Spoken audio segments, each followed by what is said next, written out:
shop. Ang kalat! Hoy, ikaw! Maglinis ka nga! Huwag ka puro cellphone dyan! Ah, sige po, Nay. Ay, natapos din. Nay, tapos na po ako! Oh, hindi ka pa tapos? Nakikita mo to? Hugasan mo mga plato dito. Meron na naman. Sige po, Nay. Oh, pagkatapos mo dyan, magpunas ka ha. Nay, sandali lang. Ang dami ng utos. Ah, nagreklamo ka. Gusto mo kunin ko cellphone mo? Ah, sabi ko nga, Nay, maglilinis na ako. Oh, pagkatapos mo dyan, ilabas mo yung mga basura doon. Bilisan mo. Marami pa akong utos sa'yo. Meron na naman. Titigil ka din sa kakautos mo, Nay. A few moments later. Yan! Nakiga ka na naman! Tumayo ka nga! May utos ako sa'yo. Nay, masama po yung pagkaramdam ko. May sakit ka?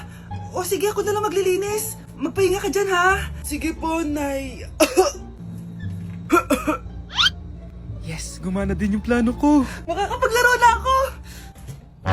Ay, may nakalimutan ako sa taas. Sa wakas wala na nag-uutos sa akin.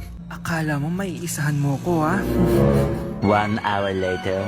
Anak! Oh, bilisan niyo! Anak, binalan kita ng merienda. Oh, kumain ka na. Salamat po, Nay. Anak, binalan din kita neto.